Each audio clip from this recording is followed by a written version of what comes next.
Kekayaan sumber daya alam di Indonesia dimanfaatkan masyarakat untuk membuat benda-benda kerajinan. Banyak daerah di Indonesia yang menjadi sentra kerajinan bahan lunak, seperti Kasongan, Sompok dan Mayong yang terkenal sebagai daerah perajin keramik. Kalimantan terkenal memiliki wilayah hutan yang luas, maka banyak ditemukan daerah yang membuat kerajinan dari getah nyatu. Setiap benda kerajinan dibuat dengan teknik yang berbeda-beda. Perbedaan itu bergantung bahan yang digunakan. Prinsip kerajinan bahan lunak. Kerajinan bahan lunak adalah suatu kerajinan yang bahan dasar pembuatannya bersifat lunak, baik alami maupun buatan.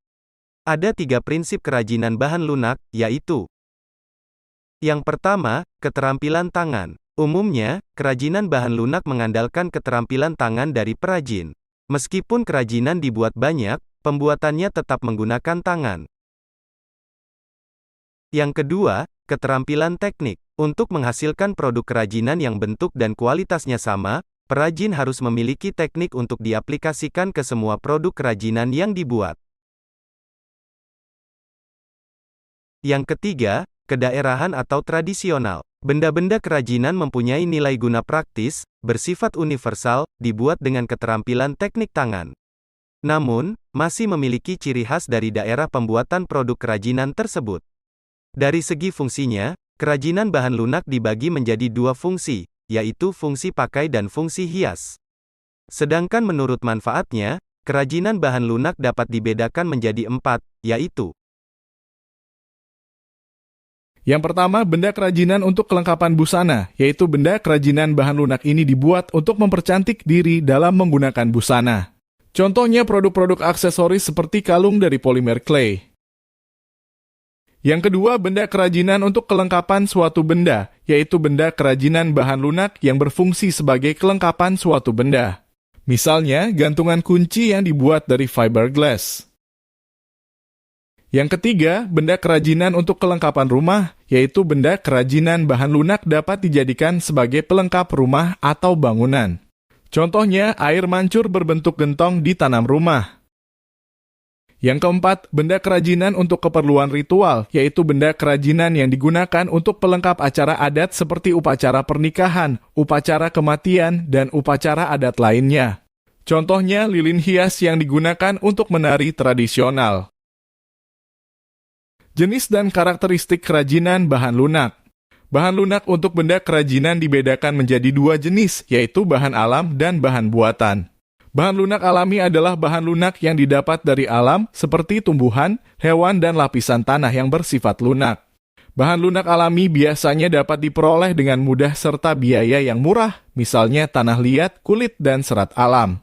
Sedangkan bahan lunak buatan adalah bahan lunak yang terbuat dari kimia atau buatan manusia.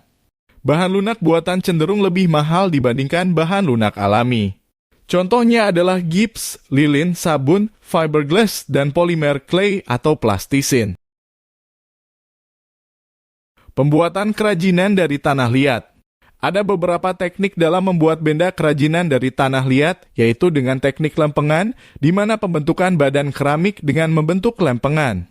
Kemudian teknik cetak, yaitu tanah liat dicetak dengan cara dipres atau dicor. Lalu teknik pijit tekan, yaitu pembentukan badan keramik secara manual dengan menggunakan tangan. Kemudian teknik pilin dan teknik putar, di mana teknik ini menggunakan bantuan meja yang diputar. Pembuatan kerajinan dari kulit. Pembuatan bahan baku kulit cukup sederhana. Kulit hewan dipotong dan dicuci bersih terlebih dahulu, direntangkan, kemudian dijemur langsung di bawah sinar matahari hingga kering. Sesudah kering, kulit digosok untuk menghilangkan bulu dan kotoran menggunakan kapak kecil.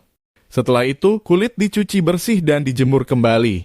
Jika sudah kering, kulit dapat dipergunakan untuk membuat benda kerajinan. Pembuatan kerajinan dari sabun. Kerajinan dari sabun mandi dapat dibuat dengan 2 cara, yaitu diparut dan diukir. Langkah-langkahnya adalah buatlah desain terlebih dahulu, kemudian buat sketsa pada permukaan sabun, lalu mulailah mengukir dengan membuang background terlebih dahulu. Setelah itu, ukir bagian objek secara detail. Setelah selesai mengukir, haluskan sabun menggunakan amplas halus agar menjadi lebih rapi. Kemasan produk kerajinan bahan lunak. Kemasan adalah wadah atau pembungkus yang berguna mencegah atau mengurangi terjadinya kerusakan-kerusakan pada produk kerajinan yang dikemas atau dibungkus. Jenis-jenis kemasan yang digunakan untuk mengemas kerajinan tangan bahan lunak sangat beragam, seperti plastik, kardus, mika, dan kayu. Kemasan berfungsi untuk melindungi produk kerajinan dari sinar ultraviolet, panas, kelembapan udara, oksigen, benturan dan kontaminasi dari kotoran. Bisa juga dijadikan sebagai identitas produk kerajinan serta memudahkan pengiriman dan penyimpanan produk kerajinan.